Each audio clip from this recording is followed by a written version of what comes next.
Rakesh Kher. Hello. Thank you so much for your Hello. time. Thank you First very of much all, I for would having me here. thank you, thank you. Our pleasure. I would like to know about UNO Minda Aftermarket's theme or vision uh, to participate in this automechanical. So we are very fortunate to align ourselves with the theme of the aftermarket, ACMA Aftermarket 25. I think the theme of the show is re-engineering the future with advanced technologies for growth, reliability and innovation for Aftermarket 2.0.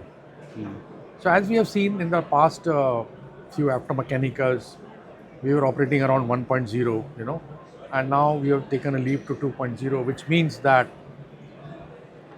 the aftermarket in India is today is geared for rapid transformation based on technological advancements which are coming in, and also trying to fulfill the customer expectations, right? So overall, it's a kind of a demand for efficiency. So we need to improve our efficiency in the market. Now, digitalization is a key enabler, which is also one of the themes, and we have been working on that.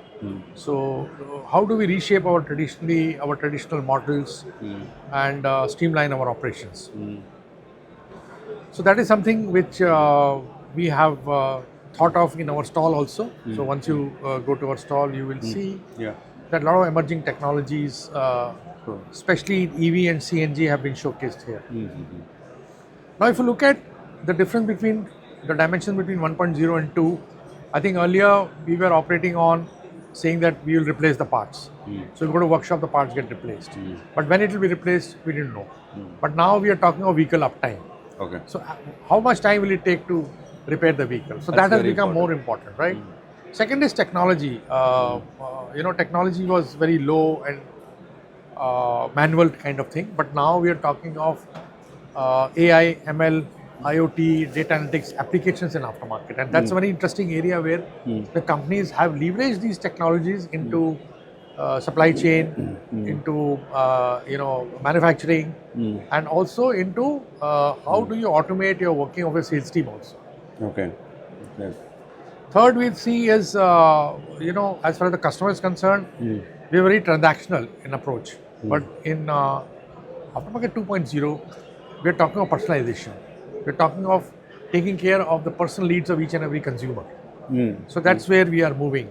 Another aspect of the value chain is that we were more fragmented, in our approach. But now what we are seeing is that the entire ecosystem has become digitally connected. Okay. So these are 3 or 4 areas where you will see technology has come in a big way, and technology is going to improve your sustainability and growth in the coming few years. So that's we are very impressed, and we also see that this theme which has been taken is very adapt in 2026, which is data driven and which is connected, which improves our connectivity with the system. With the cars we see having ADAS systems, having interior lighting systems, and many other areas where which are being manufactured now by the OEMs. So I think definitely the customer preferences have moved, and technology is there to see that our efficiency, effectiveness builds up this ecosystem. You have been, as you said, catering to the needs of the customers' future expectations. Right now, they like the digitalization, for example. How do you actually select the products to be manufactured, which will probably lure the customers, make them buy more of the product, for which will also satisfy them. So our philosophy has been for the last 35 years has been to sell what we manufacture. So at present we have a basket of more than 28, 29 products which we manufacture ourselves in our plants. So idea is to sell these products into the aftermarket.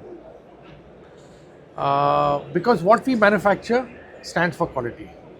And what we have experienced there is that people who trade, buy parts from outside and do some trading, they have not been that successful as far as quality is concerned, warranties are concerned. So somewhere there we see that the strict quality controls, quality assurance, complete system what we have is lacking when you go to local players. Okay. go to some other manufacturers who Okay. may be equally good. But then the integration of the Yeah. product with our products also sometimes is not synergistic. So we would probably we are happy to sell our products what we manufacture, and we have a large range. Okay. We also capture the voice of customer, and in the market we have roughly about 200 sales engineers who are working, and they are the foot soldiers of the company. They are located in 130 cities, so we have a wide network of our people look in various locations, not only on metros, but we are covering tier 1, tier 2 and smaller towns also, and covering that areas. So we get a lot of voices from the customer and The signals. signals, and then they give us some idea of what kind of products could Do. be will sit in a manner that we get orders for the other parts. This part also gets in and Okay. rides piggyback on those main product lines. Okay. So sometimes we take those views also before we launch products, because then we have the buying in from our network, and that helps us in a smooth launching of the product. Okay. I don't know whether it is 100% true or not, but in some places, in some cities, could be tier 2, tier 3, there is an appreciation to install a product from the aftermarket, especially the electronics, as they were told that no, it might probably affect their insurance, etc. Like for example, if I have a camera, dash cam, or a floating light. So if the vehicles are not having, those vehicles that are not having this facility, and then if I want to put it, their insurance will get affected or something. Is it true, or what is your reading on this? Well, dashcams are probably what we know about is that dashcams are help you in getting the insurance claims, because they have a live recording on what's happening in front of the car. What about other electronic products like the reverse camera? Reverse cameras, we don't we don't supply Okay, reverse. okay. We're not in the market of reverse cameras, but definitely the market is moving towards radars and these kind of products. But those will be inbuilt by in the manufacturer themselves. manufacturers. Yeah. Okay. So we are not in that Space. space of those accessories. Yeah. So, your distribution channel helps you to reach the products to their particular dealer locations, etc. How are you planning to energize? Because you said no, the aftermarket 2.0, a lot of digitalisation coming in, and then wanted to grow your product bouquet. So, how are you going to augment those channels? So we operate from the Vahan data. We have a Vahan data of the vehicle park, which is let's say roughly about 30 crores, 300 million are the vehicles standing on the road. 240, 250 are two-wheelers, balance 45 to 60 are four-wheelers.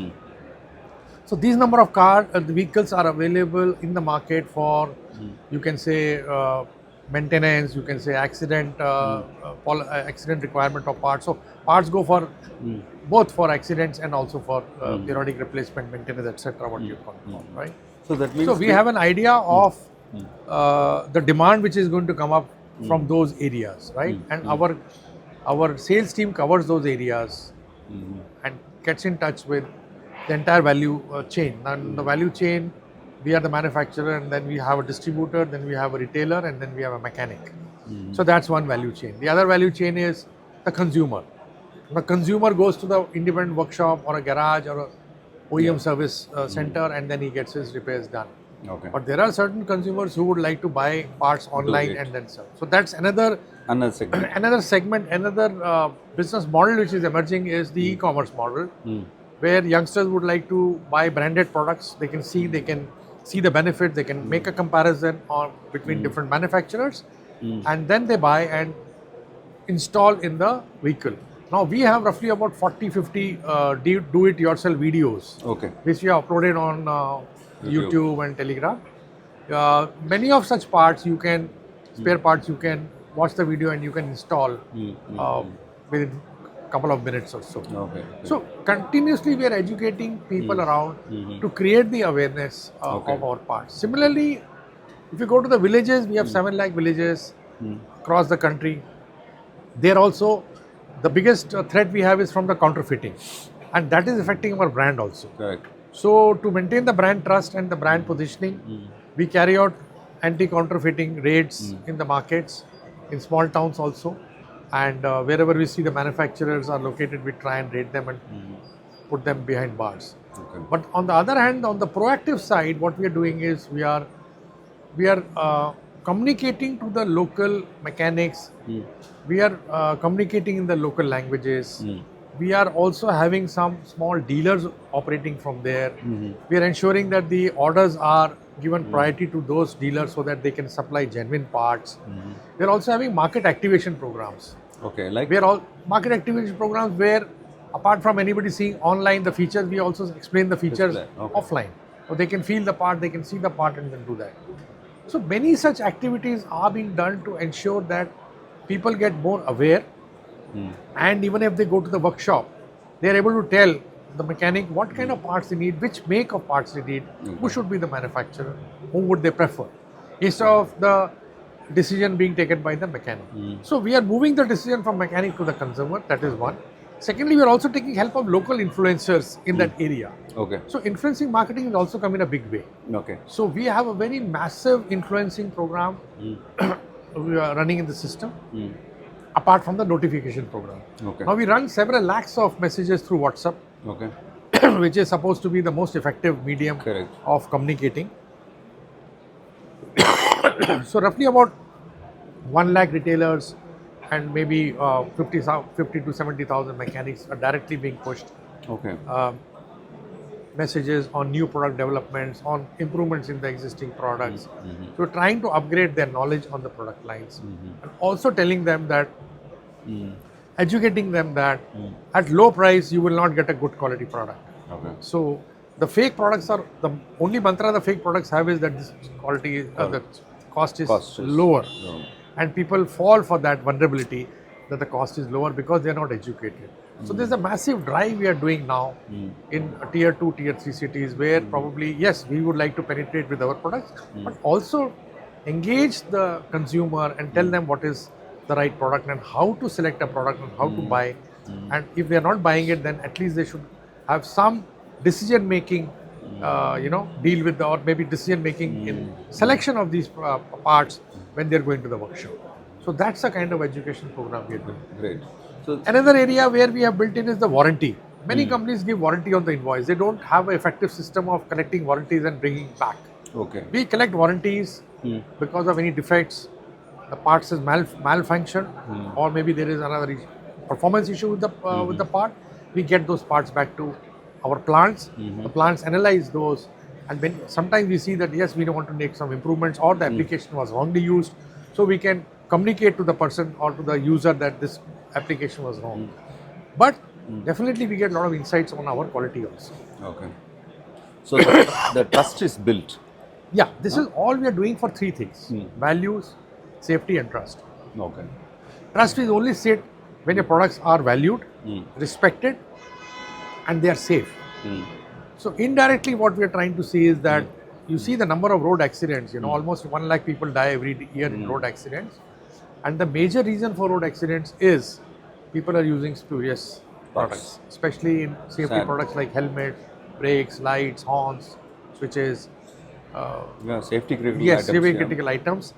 They are buying very low quality products. And once you buy very low quality products, they do not deliver to the performance. Okay. So there is where indirectly we are trying to work in the ecosystem. Is not only to sell our products, but is to create that kind of awareness. We believe that is the only way a branded company can establish itself with these kind of proactive measures.